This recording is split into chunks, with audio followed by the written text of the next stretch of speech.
En una Italia desgarrada por guerras y epidemias, donde la religión y el arte eran los pilares de la vida cotidiana, nació en 1571 un niño destinado a cambiar para siempre la historia de la pintura, Michelangelo Merisi de Caravaggio. Desde sus primeros días la muerte rondó su casa. Una peste se llevó a su padre cuando él era apenas un niño, y aquella ausencia se grabó en su memoria como una sombra que lo acompañaría por siempre. La fragilidad de la vida y la certeza de la muerte se convirtieron en su escuela más temprana, una enseñanza que luego se vería reflejada en cada uno de sus lienzos. Su formación comenzó en Milán, en talleres donde aprendió las bases del realismo lombardo. Ahí, en contacto con la obra de pintores que cuidaban con precisión cada detalle, Caravaggio descubrió la fuerza de la luz, la crudeza de lo verdadero, la intensidad de los gestos humanos. No era un aprendiz obediente. Su carácter rebelde ya dejaba entrever que no se conformaría con copiar modelos. Absorbió lo técnico, sí, pero lo transformó en semilla de algo más grande, un estilo propio, salvaje y revolucionario. A los 20 años, pobre y enfermo, decidió buscar fortuna en Roma, el corazón del poder espiritual y artístico de Europa. Llegó casi sin nada, pero cargado de un talento feroz. Sobrevivía pintando pequeñas naturalezas muertas y escenas de jóvenes que, con un realismo casi brutal, escandalizaban y fascinaban al mismo tiempo. Sus primeros compradores veían en esas obras la mano de un genio diferente, alguien que no idealizaba la belleza, sino que la mostraba con toda su crudeza, con la imperfección de lo humano. El destino le sonrió cuando el cardenal Matteo Contarelli le encargó pintar para la iglesia de San Luis de los Franceses. Ahí, frente a los muros sagrados, Caravaggio transformó la tradición pictórica. En la vocación de San Mateo, la luz se convirtió en un personaje divino que atraviesa la escena y revela el momento exacto en que lo ordinario se convierte en sagrado. Aquella obra sacudió a Roma. Unos lo veneraban como innovador, otros lo detestaban por profanar lo santo con rostros de taberna, con mendigos y prostitutas convertidos en santos. Pero su éxito fue tan inmediato como escandaloso. Con el martirio de San Mateo, Caravaggio llegó el dramatismo al extremo, mostrando la fe entre gritos, espadas y cuerpos desgarrados.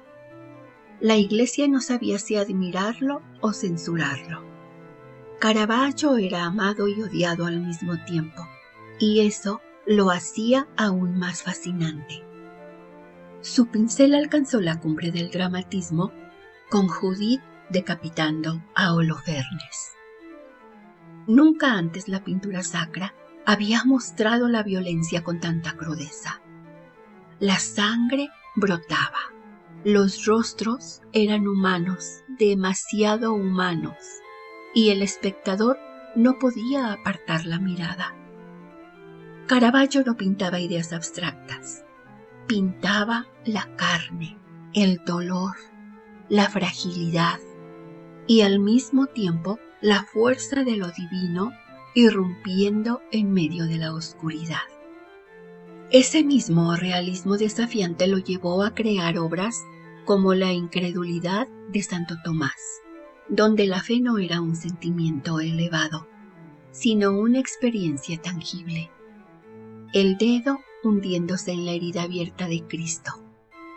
Era un arte que obligaba al espectador a sentir, a tocar, a creer a través de lo que veía. Sin embargo, la vida personal del pintor era tan turbulenta como sus cuadros.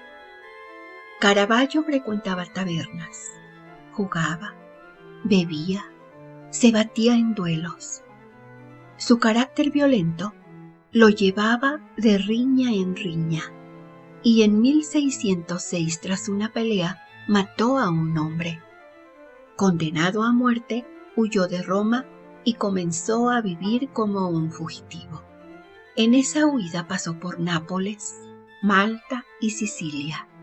Donde quiera que llegaba, dejaba cuadros cargados de tensión, obras impregnadas de penitencia y desesperación. En Nápoles pintó las 7 obras de misericordia, un torbellino de cuerpos y gestos que condensaban la compasión en medio de la miseria. En Malta buscó refugio entre los caballeros de la orden, pero su temperamento lo traicionó de nuevo. Fue encarcelado y expulsado tras una pelea sangrienta. Y aún así, incluso en la huida y la caída, siguió pintando con la misma intensidad. En la conversión de San Pablo, captó el instante exacto en que lo humano y lo divino se cruzan en un rayo de luz cegadora. En Salomé, con la cabeza de Juan el Bautista, parecía reflejar su propio tormento interior, como si al retratar la cabeza decapitada, pintara también la condena que lo perseguía. En la crucifixión de San Pedro, mostró la fe desde la fragilidad, desde la debilidad del hombre que aún vencido se sostiene en la esperanza. Y en David con la cabeza de Goliat, pintó su propio rostro en el gigante derrotado. Un autorretrato confesional donde se revela su culpa, su miedo y su arrepentimiento. Su vida se apagó en 1610 a los 39 años, en circunstancias misteriosas. Unos dicen que murió de fiebre, otros que fue asesinado, otros que lo alcanzó la venganza de sus enemigos. Murió como había vivido, rodeado de sombras en la frontera entre la gloria y el desastre. Pero su arte no murió con él. Su claroscuro, esa manera de hacer que la luz atravesara la oscuridad como un relámpago divino, marcó a generaciones enteras de pintores en toda Europa. Los caravallistas difundieron su estilo y su vida turbulenta, tan breve como intensa, lo convirtió en un mito, el genio oscuro del barroco. Caravaggio nos dejó más que cuadros. Nos dejó un espejo donde se refleja la condición humana en toda su crudeza.